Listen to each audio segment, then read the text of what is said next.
Hi, my name is Dave Taenzer. We have a second home in Silverthorne and Willowbrook, but I've been doing most of my uh, help for the Summit seniors remotely as I'm down in Aurora today. So anyways, welcome. And I'm going to go ahead and share my screen.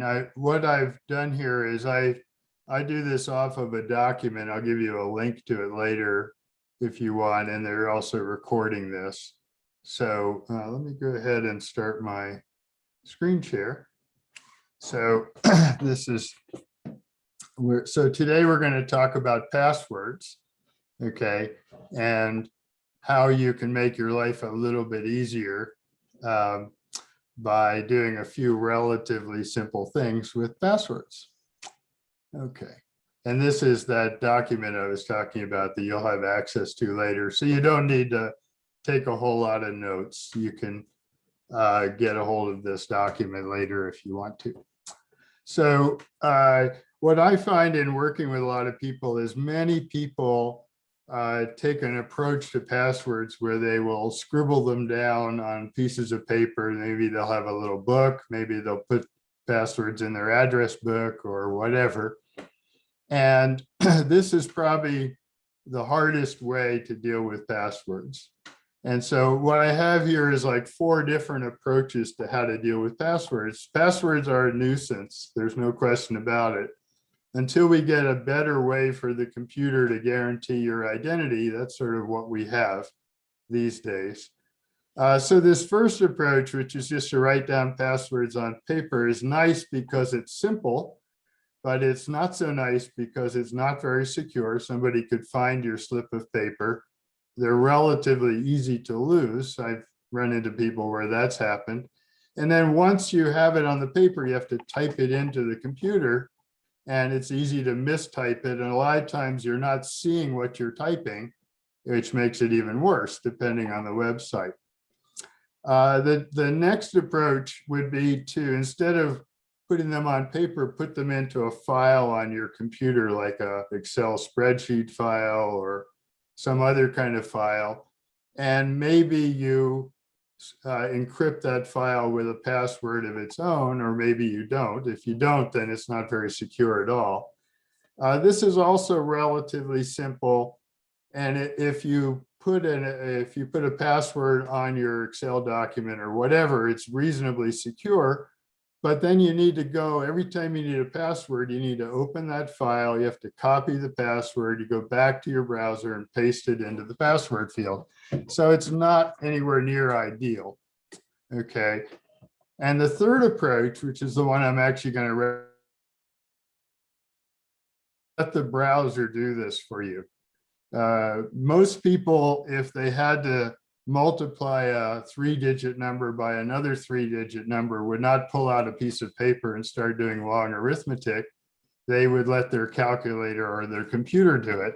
And this is one of those problems where the computer is much better at this than you are, and you should just let it do its thing. So one way you can do this, if you use the same browser on all your different devices, your computer and your phone and your tablet and whatnot, if you're able to use the same browser everywhere, then you can let the browser do this and have it synchronized so the passwords are available on whatever device you're using. And this is by far the simplest and most very effective way of dealing with passwords. And we'll talk about these in more detail in a little bit.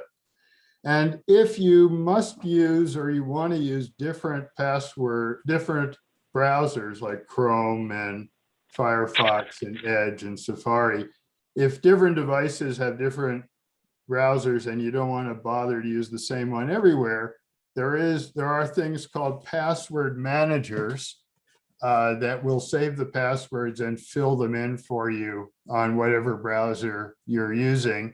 They have some advantages, but these days the browsers have gotten a whole lot better. So in many ways, they're almost as good as using a password manager. And if you're using it on multiple devices, these are no longer free. So you'd have to pay a fee. It's just, like $3 a month or something to use this kind of a program. And I'll talk about that a little bit later as well. So as I said, Dave, Dave, just a quick clarification. We had someone that wanted to just see if you could just clarify what you mean by the term browser. I think you did give some examples, but yeah, if you could just clarify real quick. Oh, absolutely. Thank you. Yeah, so a web browser is a program you use for looking at web pages on the internet. And there's a whole bunch of them.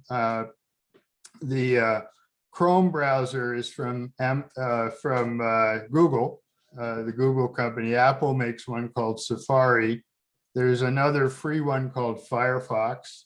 And Microsoft, the latest version of their web browser is called Edge. It used to be called Internet Explorer, but that's no longer being used. So who asked that question?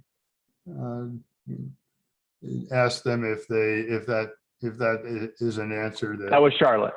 Okay, Charlotte, do you want to unmute and just let me know? Is that answer? That's fine. Yeah, Okay. thank you. So when I'm talking about browsers, I'm talking about those programs, and use that to search the web, or you can read your email through that if you want to, depending on how you do it. Okay. The other thing that both browsers and password managers can do for you is create nice, complicated, hard to type passwords for you.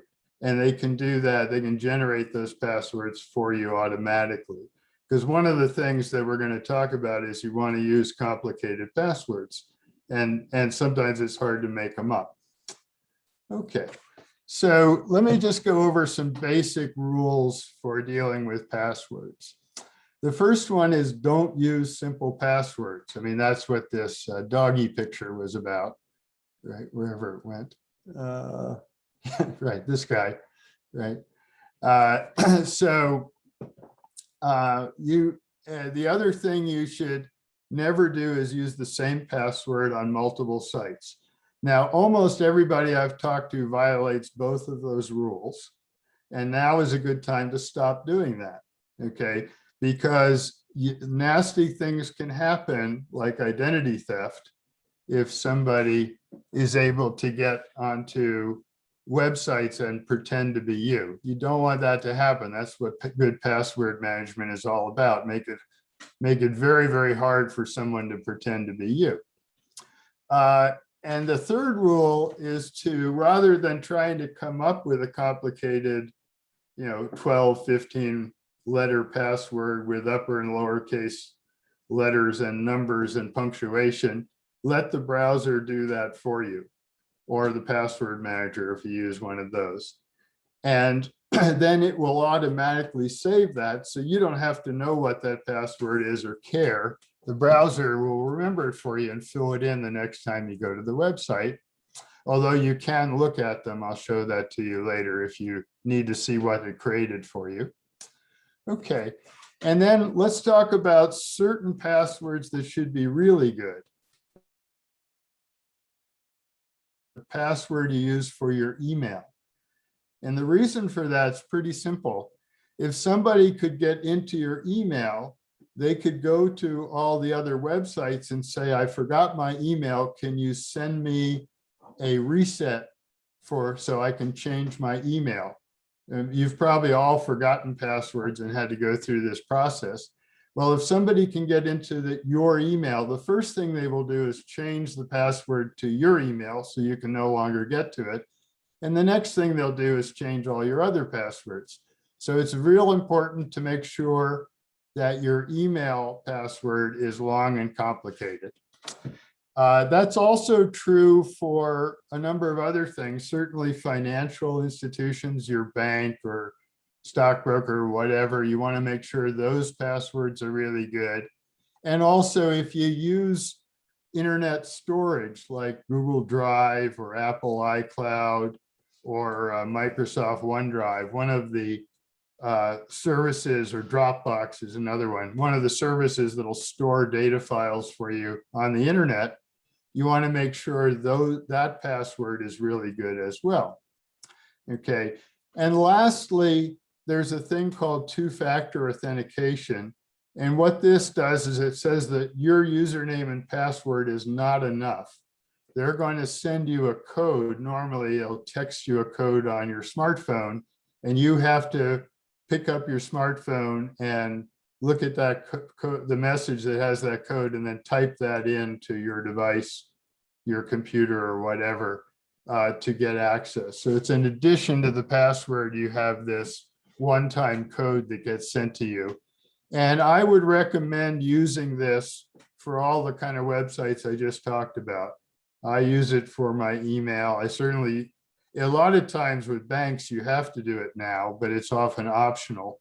You don't need it for a lot of websites, but anything where if somebody could get in there, they could steal money from you or get information on you that you don't want them to have, it's a good idea to go ahead and enable the two-factor authentication. There are a number of different ways this is done. The most common is to text you a code. Google does this by having you open the Gmail app on your phone, and it asks you, are you the one trying to log in? So there are some other mechanisms that this works on. There's also special little programs for your phone called authenticators that you can set up that generate the codes for you, so you don't have to get it in a text message. But I would strongly recommend for any sensitive websites to consider using two-factor authentication. A lot of people have trouble with this, but it's worth it for at least a few of your websites. The other thing I get asked a lot is how often do I need to change my password? Well, if you're using good passwords like ones that are generated for you, you really don't need to change them unless you heard that some company had a data breach. Okay. Now, the way that companies save your password, so let's say you typed in a password of Shaggy Dog, okay, they don't actually save the letter Shaggy Dog. What they do is they scramble it. It's called encrypted. So they change it from the text you can read to text you can't read. The way this is done on computers is using algorithms that make it very easy to go from Shaggy Dog to the scrambled version, and incredibly hard to go the other direction, to go backwards without a special code that you need to decrypt it. And so what they should be saving on their websites is a scrambled version of your password. So even if somebody broke into their computers, they still wouldn't know your password. They'd only know the scrambled version.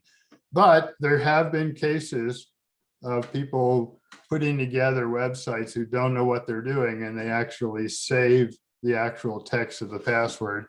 So if you hear about any problems at a company you deal with, definitely go in and change your password. And I'll show you how to do that so that you can let the browser or the password manager do it for you. Okay.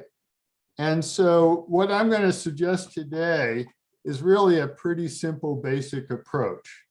I've talked to people where they wanted to do this, and then they say, well, I have to go in and manually edit all these passwords and stuff like that. You really don't need to do that. All you need to do is just, go live your life on the internet the way you normally do. And when you get to a website that needs a username and a password, if you enable some settings that we'll talk about, up will pop a little box after you've logged in that says, do you want me to save this for you?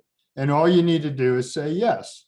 And the browser or the password manager will save it for you. The next time you go to that website, it will automatically fill in your username and password for you, and you don't need to know what it is or remember it.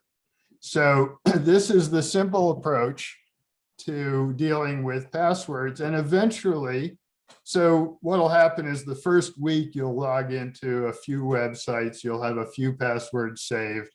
After a while, almost all the passwords that you have on your slip of paper will be saved by your browser. You can still keep your piece of paper for the ones that you haven't had saved yet. And eventually all the websites you like to go to will have their password saves, and you won't be entering passwords anymore. So you're going to get from where you are now, which is, where did I put that piece of paper? Oh, I mistyped it. I have to try to get the password right this time. I'll type it slower, even though I'm only seeing dots as I type and so on. You get from that point to where when you go to the website, it's just filled in for you. You don't even have to remember your username or password. Okay. And then if you change your password and the password that you put in is different from the one that's saved, it will pop up a little pop-up window saying, do you want me to update the password? This normally happens when you go on the website and say, I want to change my password. The browser or password manager will fill in the old one for you automatically. You type in a new one or generate a new one for your new password. You click save, save the new password. Up pops this little window saying, do you want me to update your password? And you just say yes. So the basic approach here is to tell the browser or the password manager you want to save passwords and fill them in for you. That's called autofill. And then just say yes when it asks you if you want to do that. Okay. And then when you want to create a new password, like let's say you've never been to this website, so you're creating a new account and it asks you for the username you want to use, which is normally your email address. And it says, what password would you like to use? Instead of having to make one up yourself, you let the browser or the password manager create a new one for you and save it for you. So it's pretty simple. And the nice thing about this is it provides a pretty simple migration path from, if we go all the way back to the top here, from approach 1 or even approach 2 down to approach 3, which is going to be much less stress and sort of wear and tear on you by just letting the computer deal with the passwords. Okay, let me stop here and see if there's any questions before we continue. Okay, does anybody have any questions so far? You can raise your hand or just unmute yourself. I do. I'm Charlotte. Yes, Can you hear me okay? I can. Okay. What bothers me is, okay, so I let them generate the password, and I've seen this a couple times. They're impossibly difficult to type if you had to type one. That's right. What keeps someone else from coming in and pretending they're me? Well, they would need your password to, this works when you log in to your account for that browser. So if you're on Chrome, you would log into your Google account, ideally with a complicated password and two-factor authentication. It would then know that's who you are, and then the saved passwords will work. So they need to identify themselves through this same mechanism to get to use passwords on your computer or any other computer if you try to be used somewhere else. If they steal my phone, they can get the text that tells. Well, yes, this is actually much safer than a lot of things we sort of take for granted in the real world. So, for example, when you go to a restaurant and you hand the waiter your credit card and everybody says, well, that seems safe, but then they won't do their credit card on an encrypted website, which is many times safer than handing the waiter the credit card. So this is one of those things that seems like it should be. In order for somebody to steal your phone and use it, they would have to know how to log into your phone, right? And then they would have to know how to get into your browser and identify themselves. Okay, and then they would have to know how to get into your browser account or better yet, your password manager account. So they have to go through a lot of steps before they could get around. What you're talking about, I think, is the two-factor authentication. So one of the things you want to do with your phone is have it so that if you haven't done anything for a few minutes, it locks up and you have to put in your passcode or your password to open the phone. And that way they won't even be able to get into your phone. Does that make sense? Thank you. Sure. Any other questions? Dave, we do have one more question. Actually, we have, well, two maybe. Do you risk having your browser lose your passwords if you clear the history or clear the cache? You know, any of those things that you might do? Yeah, that's a great question. And the answer is no. Those have nothing to do with the passwords. And the other thing that's going on is the passwords are not saved in a way that's readable by anybody else. They're scrambled. And what's going on here is just like you might have, well, you'd have this for email, right? You can look at email on any of your devices. You have to log into your email to do that, but they stay in sync. And so the passwords work the same way. And when it saves the passwords on the internet, which is how this synchronization stuff works, they are saved in a scrambled format so that they have to use your identity to unscramble them. And I'll show you how this works inside the browsers and inside the password managers in a minute here. So you can actually see what passwords have been saved. And if you want, you can look at them. But this is actually, I keep a pretty close eye out for stories of people having security issues related to this, and I have not found any. It doesn't mean it's impossible. If you gave your password to somebody else, then then they perhaps could impersonate you. But assuming that a stranger would try to use your device or try to log into your browser account or email account, they would have a very hard time doing that, assuming you're using good passwords. So this is actually quite. Sorry, there was just one more question. Sure. Basically, we have someone, John is using Chrome and also RoboForm. And for everybody, RoboForm is a password manager. And John asks, is there a way to get them to sync? So, Yeah. I mean, your RoboForm is like LastPass and first password. So, I mean, I think from that, I'll let you go ahead and answer the question. I'm not sure it's necessary to have them sync. Yeah, is that right? Okay, if you're using a password manager, I'm not familiar with RoboForm, but if you're using a password manager, there may be an extension you have to add to Chrome. You'd have to look at the help pages for RoboForm on how to make it work with Chrome. But when you do that, you don't have Chrome save the passwords. You let your password manager do that, and it will automatically fill them in and generate them for you. And I'll show you an example of that with a different password manager in a little bit here. Okay. And as you suspected, RoboForm does have a Chrome extension. So, John, we could talk to you about that afterwards. Yeah, like in Chrome has an extension that you normally when you install the password manager, it automatically installs the extensions, but it sounds like it maybe didn't do that in your case. But again, I'm not familiar with that particular password manager. But yeah, we can look at that. If you're having trouble with that, we do these Zoom help calls, and I'm sure we can help you get that working. Okay. So I'm going to talk briefly about how to save passwords in a few different browsers. And again, you don't need to take notes. You'll have access to this document. I'll put a website in the chat that has all the videos I've done for Senior Planet, including a version of this one that has also links to all the documents. Just so you know, I have already added this document that you're using to the chat, so everybody can follow along. The web link is there. Great, super. Thanks, Phil. So I'm going to talk about 3 different browsers here. So Safari is the browser a lot of people use on the Mac.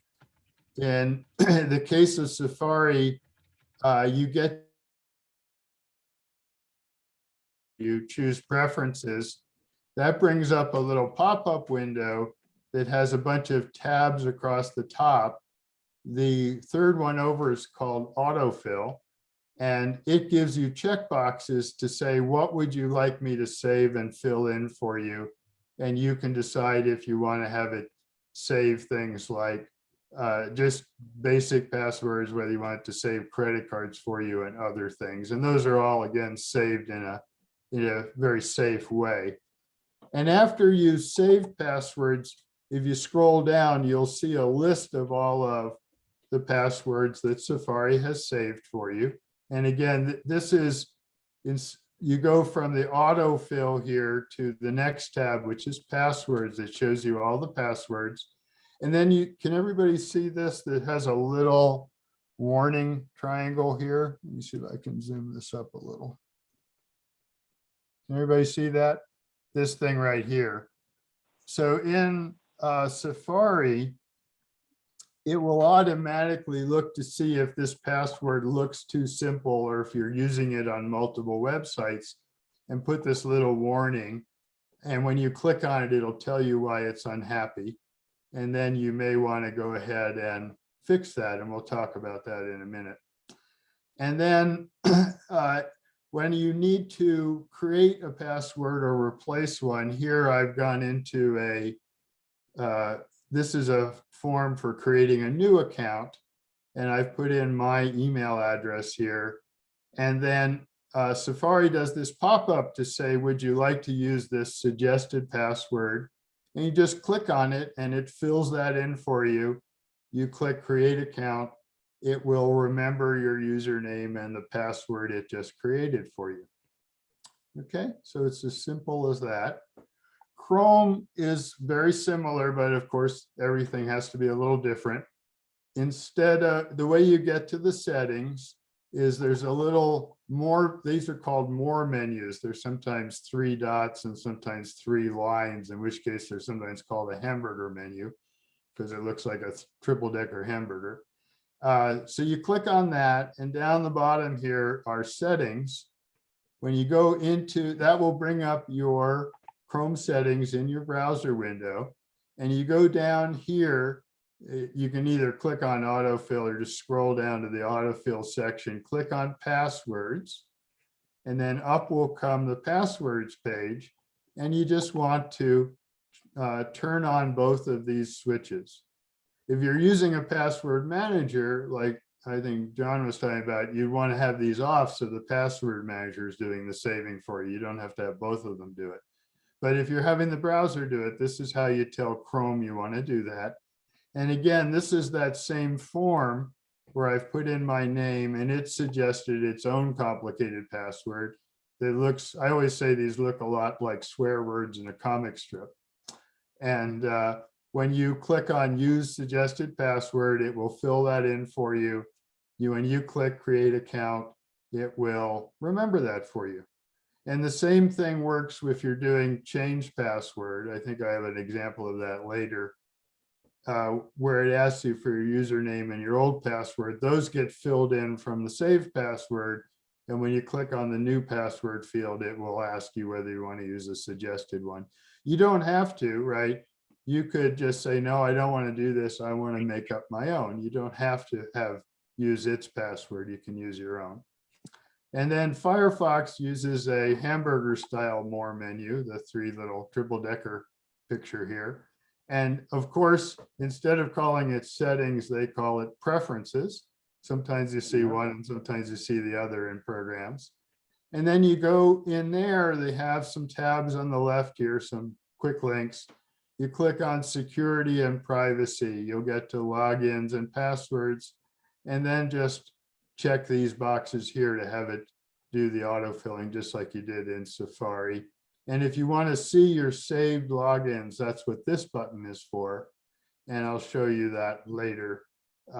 You can click on that, and that shows you those passwords just the same way Safari did. In order to view the passwords when you're on those saved password pages, it will usually ask you to type in your computer login, the one you'd use for logging into your computer or your device. So it doesn't normally show them without you adding an extra layer of security there. And then the pop-up looks very similar. You can see they're all making different passwords here, but this is what it looks like. Purely generated password. And these are using upper and lowercase letters and numbers, and they're probably about 12 or 15 characters long, which is a good complicated password. And then finally, I wanted to talk about using a password manager instead of your browser. So if you didn't do those settings and turn on the browser to do save your passwords, you can use a password manager. There's a whole bunch of these. I'll talk about them in a minute. LastPass is the one that I have used, and it's currently $3 a month if you want it to work across all your devices. And I put in a link in here to their pricing page where they show you different ways you can set up an account. And one of the things that LastPass does is you have to create a master password. So this one should be long and complicated and something you can remember and type in, or at least write it down. So some of your passwords, a few of your critical passwords, you may want to write down, because if you lose them, you'd be in real serious trouble. And this is one of them. And the reason you'd be in real serious trouble is that the master password not only identifies you, but that is the password that's used to encrypt all of your other passwords. And they don't have it, only you do. So if you lose that password, then all of your other passwords become inaccessible. They can't help you. You can say, can you help me with my master password? And they will have to say no, because they don't have it, and they never have. So this is a nice extra layer of security, right? That nobody knows how to encrypt and decrypt or scramble and unscramble your passwords except you, because you're the only one with a master password. Firefox actually offers this as an option as well inside the browser space. And so it's very, very important if you use a password manager. And again, you would do this because you want to use different browsers on different devices. The browsers now are very safe in the way they generate and save passwords. That wasn't true a few years ago, but it really is now. So if you use the same browser everywhere, my recommendation is just let it do it. If you can't do that or don't want to, then a password manager is the way to go. And I had a friend whose daughter recommended that she get a password manager, and then told her that what she had to do after she got it was to type all of her passwords into LastPass. We've already gone over this. That's not what you want to do, right?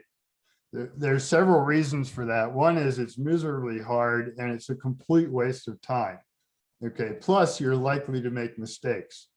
So what you want to do is the browser or the password manager is not going to pop up that save pop-up, do you want me to save this, until the website has accepted your password.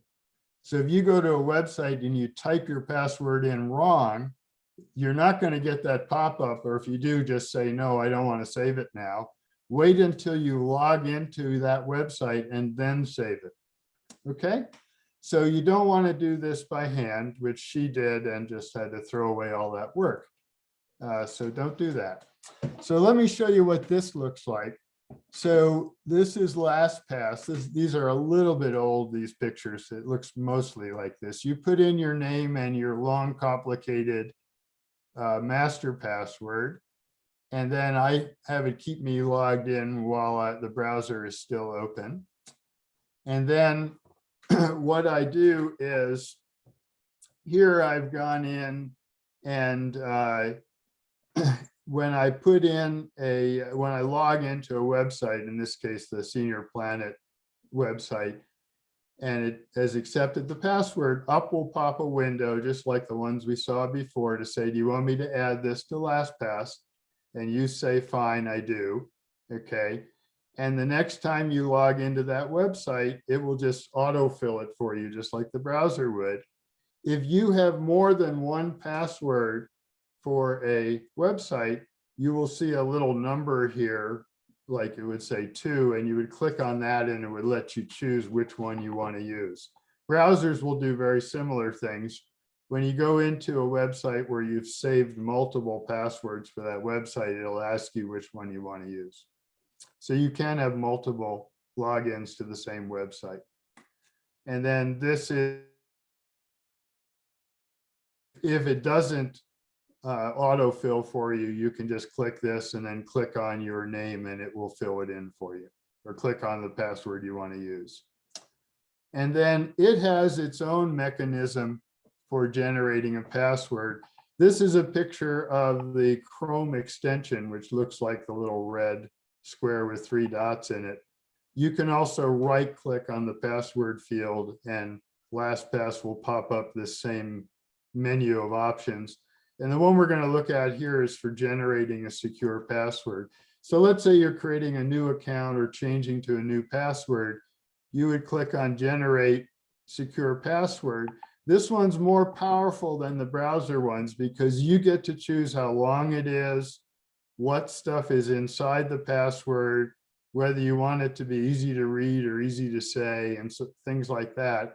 And then it will show you a candidate password, and you click here to fill it into the field where you're generating it for. Okay. So the generate thing works pretty much the same way, but gives you more options. Okay, so here's an example where I'm creating an account, okay, and I would fill in my name and address and so on. And then when I click on that, instead of me coming up with this password and trying to match all these rules, I would just let the password manager do that. Okay, and how are we doing time-wise? Not too bad. So let me talk about a few other things and then we'll open it up for questions. Before you move on, Dave, could we just ask could I ask one question? Because it was asked a while ago. Robert has a question, I think like is a good kind of wrap up on the difference between a password manager like LastPass and kind of saving it within the browser. And he's asking about will browsers sync across different devices, say 2 computers in the same family, or a computer and a phone, or a computer and a tablet? Yes. You've kind of, I know you've already kind of answered that, but I mean, if you summarize that again, I think it'll help. Sure. If Yeah. you don't mind.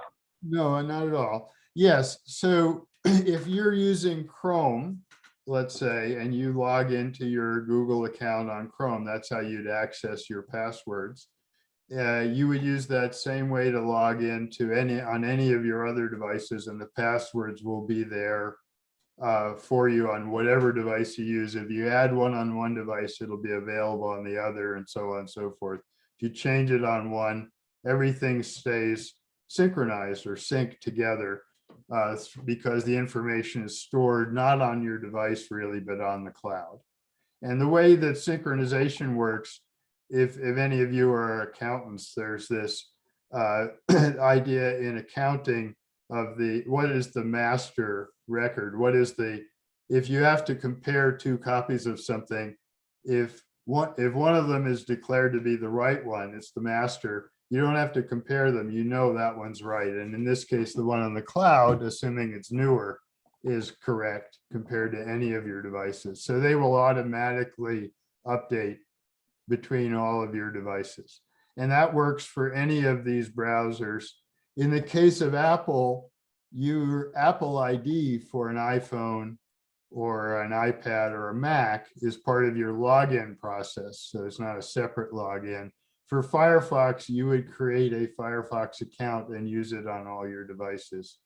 And in the case of Edge, I believe it would be your Microsoft account, which also has a password, of course. Good. Any other questions before we move on? Okay, good.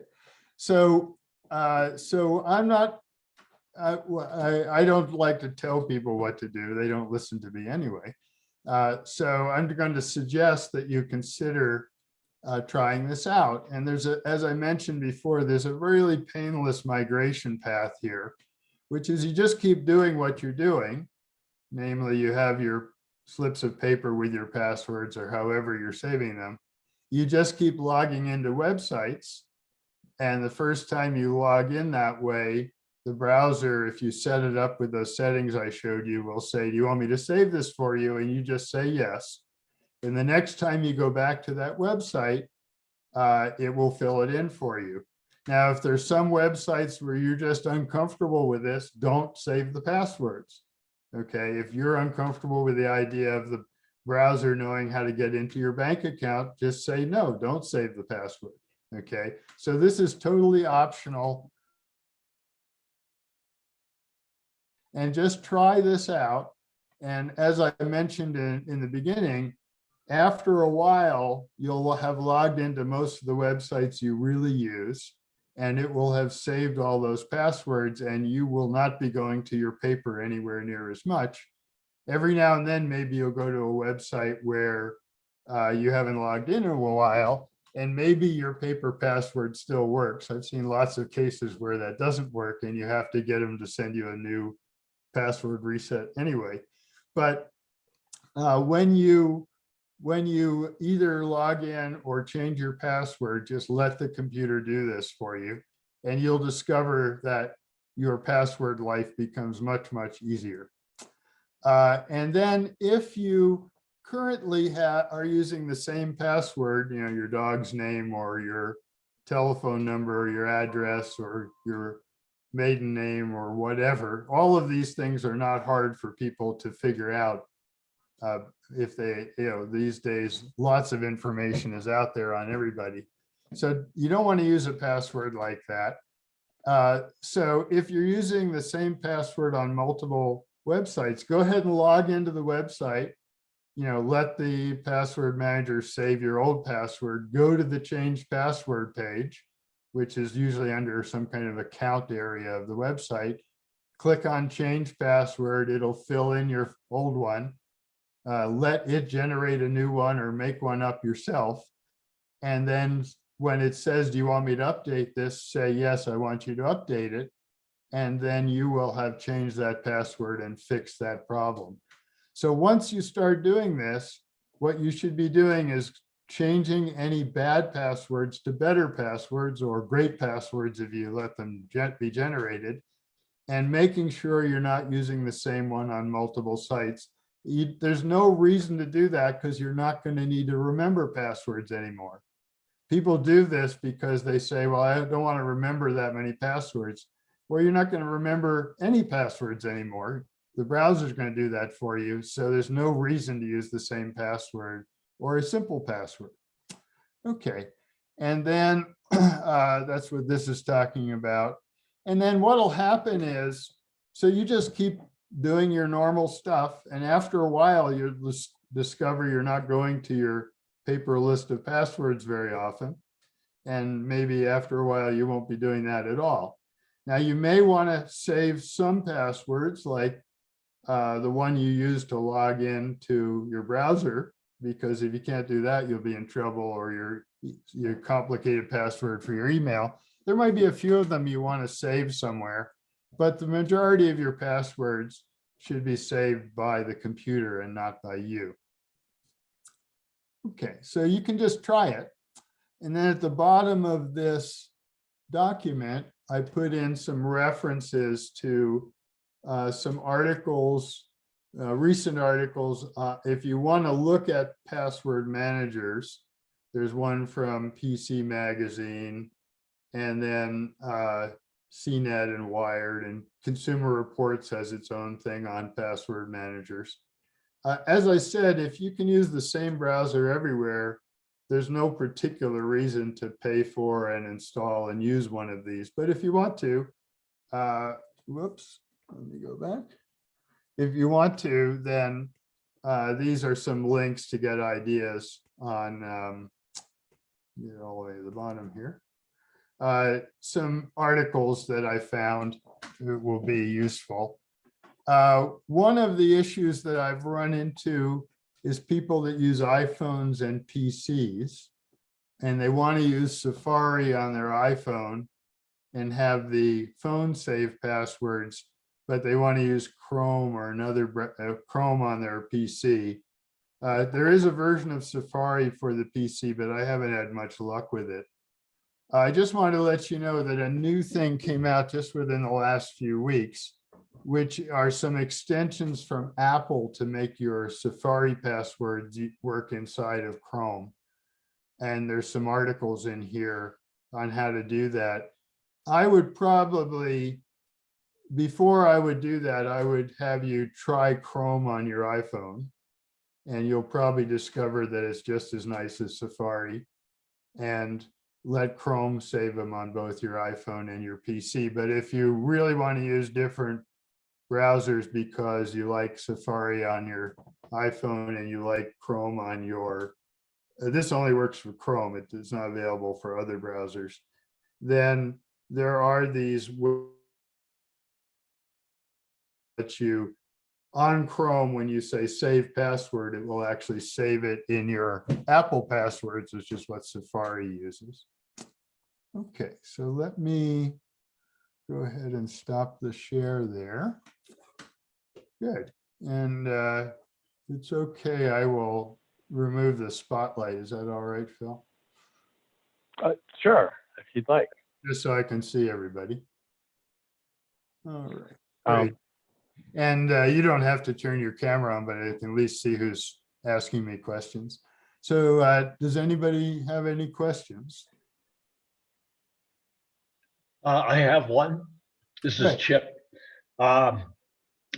Is there ever a situation you've encountered where you have to know what the password is?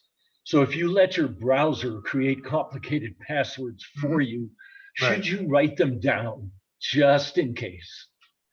Yeah, well, you can, depending on the browser, you may have a way of exporting the passwords into a file that you could save on a thumb drive or something like that. Several of the browsers support that. You can definitely go in and see your passwords. So if you wanted to, you could do that. But what I would recommend is, if that's something you want to do, is sort of save off all those passwords. There's no particular reason for doing that. But if you'd like to have a text file with all your web addresses, or it might produce an Excel file, I don't remember. Depends on the browser, probably. There's often a way of exporting your passwords. And if you Google how to export your passwords from Safari or Chrome or Firefox, it'll show you the instructions on how to do that. And then you could put it onto a text file and then maybe put that on a thumb drive or something like that. I don't personally do that, but yeah, you definitely can.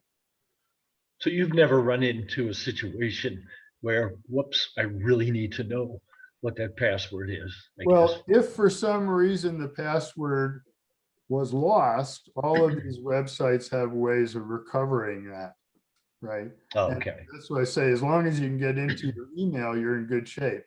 So let's say this happens all the time to people. I will work with people and they've got 3 passwords on their piece of paper, actually none of which are correct, right?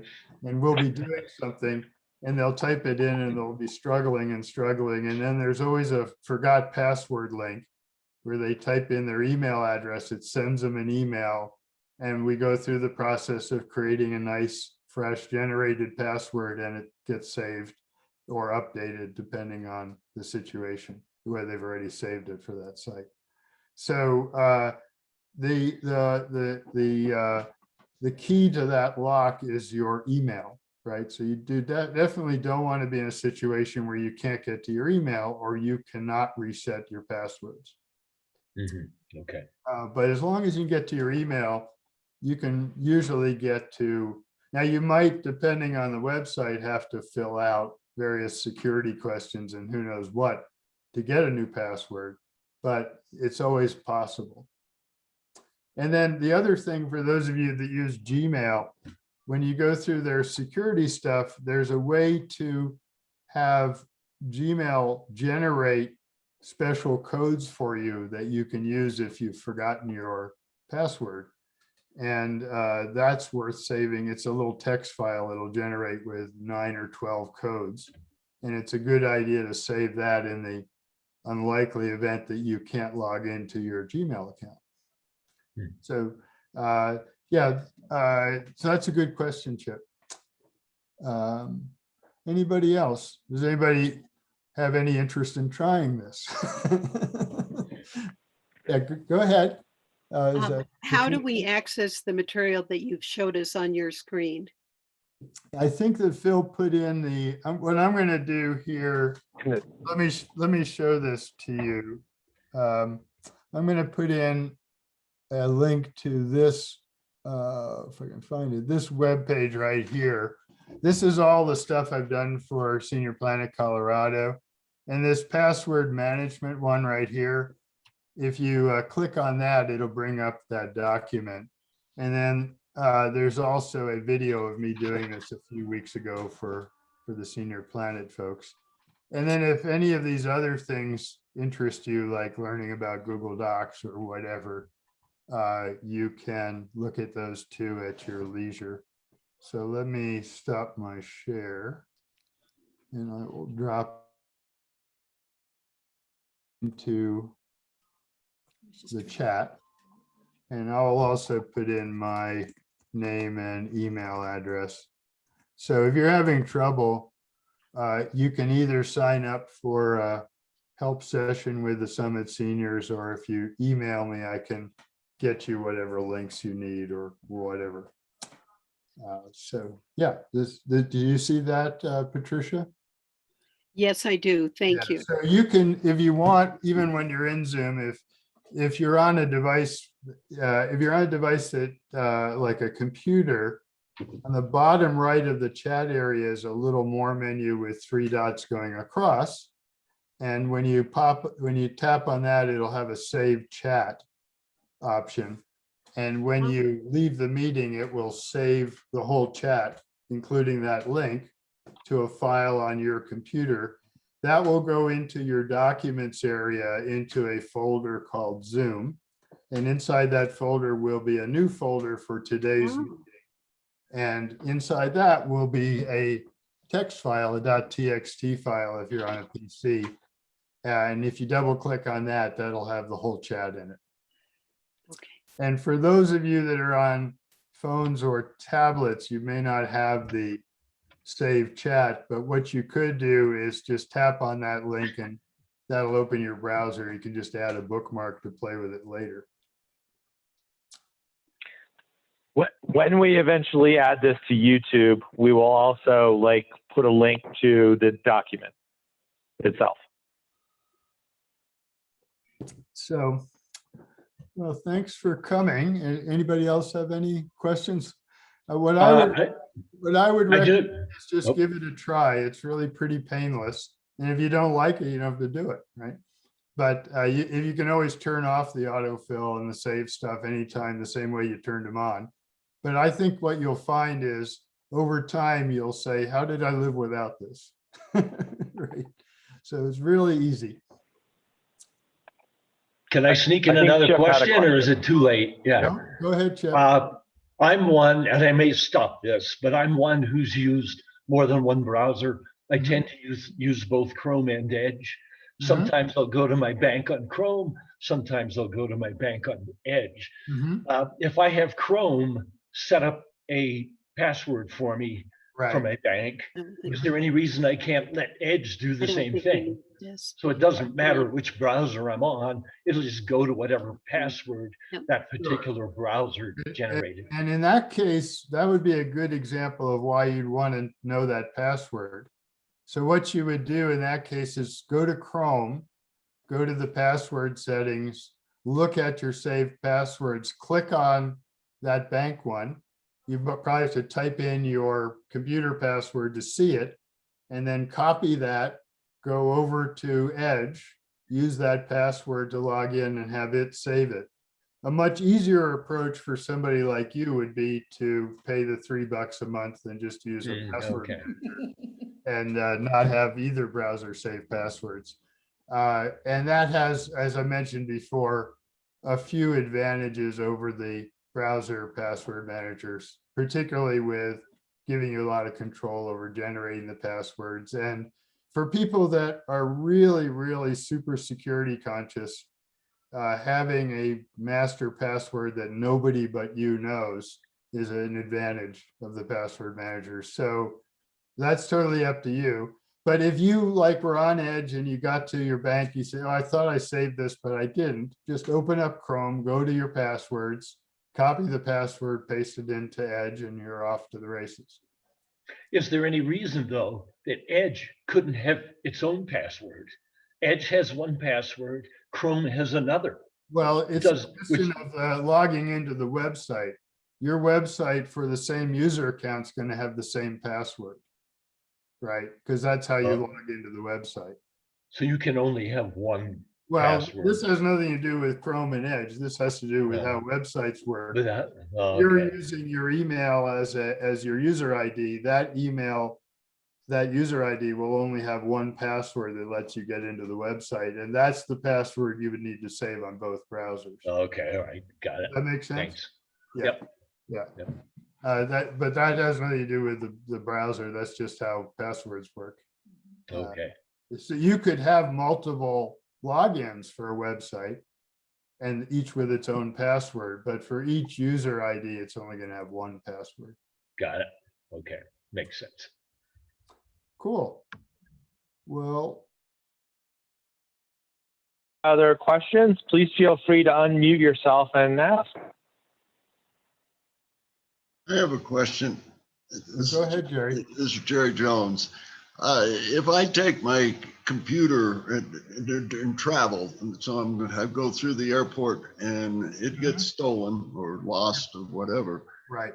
it seems like everybody would have all the information on my computer, but they'd be able to get into all of these things. Well, yeah, an important thing when you're traveling with your computer is to make sure that if you close the cover, it goes into a mode where you need your password to get back on. So when somebody steals your computer, in order to be you, to identify themselves as you to that computer, they need your password to log into the computer, right? And you want to make sure that password is not simple. It's not 1, 2, 3, 4, 5, or the letters password or something like that, because then you're in real serious trouble. So just the password rules that we talked about for websites apply to things like computer passwords as well. You want that to be, the longer the password, the harder it is to guess, and the more difficult time somebody would have trying to get into that, in this case, computer. And it basically, the difficulty of guessing your password goes up exponentially with the length. So if you have a 4-character password compared to an 8-character password, it's more than twice as complicated. It's a lot more. So, and you want to normally have passwords. I generally try to make them about 12 characters or longer, but at least 9 or 10. And the other thing you can do for a login password is use things like semicolons or things that are relatively easy to type, but hard to guess. And so as long as you have not put your computer, have the settings on your computer so that you can close the cover and come back in without putting in your password, and they're, each computer's, Windows and Mac are a little different on how you do that. So it could go to sleep, but you want it to ask your password when it wakes up. Okay.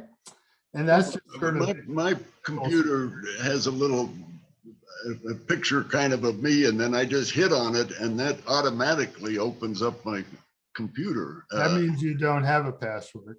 Okay, so it's there's kind some of- way I can figure out how to get a password onto my Right. computer then. Yeah. So what kind of a computer do you have, Jerry? It's an ASUS, I think. Right. So if you Google and you're running Windows 10, I am, yes. yeah, then you could just go to Google and type in Windows 10 setup computer password or something like that. And you'll probably find lots and lots of pages that explain exactly how to do this. Or you could come in and let one of our wonderful Summit Seniors helpers do that. Just sign up for one of the Zoom sessions, and we have lots of PC experts. I used Windows since the DOS days, since Windows 3.1. And I no longer have a Windows machine, so I don't do very much Windows help anymore. But we have a number of people that are wonderful at this. So what I would suggest is get somebody to help you make a decent password that you need to type in, and you just don't click your name. Because if you leave it the way it is, you definitely are leaving yourself open. The other thing when you're traveling, and I did a talk on this that's on that website about internet security, is don't use free internet Wi-Fi services that don't have a password. Okay, never do that. So when you're in the airport, a lot of times you'll see that and it's just an open Wi-Fi, and the stuff you're typing in is not encrypted and can be stolen by other people around you. So there's a bunch of things to worry about as you're traveling with a computer. But if you make sure you only use Wi-Fi's that have passwords, that means they're scrambling the data. And you make sure you have a decent password to start up your computer, you should be in good shape. Okay. Thanks, Jerry. So, Anybody- yeah, Jerry, we're happy to help if you do need help down the road. As Dave said, we do have a great team of tech helpers who volunteer at the senior center. Thank you. Absolutely. Dave, there was one more question in the chat. It's a great question. Lorraine asks for estate planning. How would someone at your death? Now, obviously, none of us in this conversation are ever going to die, but just hypothetically. Hypothetically, right. That's a wonderful question, Lorraine. And in fact, I have a friend, Judy Ruff from Senior Planet, who does a whole course on how to set your papers in order. She calls it ducks in a row. So what you probably want to do with lots of things about your life is write them down and put them in a binder or something, and let and either give a copy to your family members or have them know how to find it at your house. And one of the things you want to put in that binder will be your critical passwords, like how to log into your browser, how to get into your computer. So that would be a case where you'd want to write down those passwords, put it into that binder of information that your relatives or whoever's going to help with your estate will use.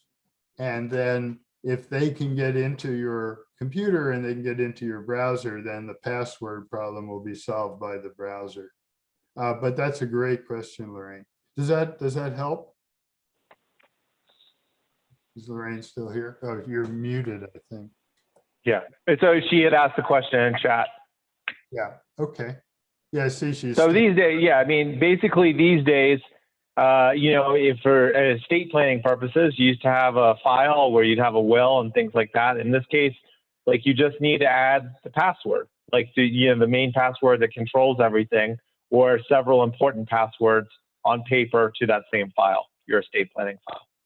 And you may, assuming that your family can get into your safety deposit box, that would be a good place to put that information along with other information like, any wishes you have or any burial plans, all that kind of stuff needs to get written down and put in a place people can find. And passwords are just a part of that. So Dave, we have a couple more people that are unmuted, and I'm wondering if they have a question. Okay. Okay. Whoops.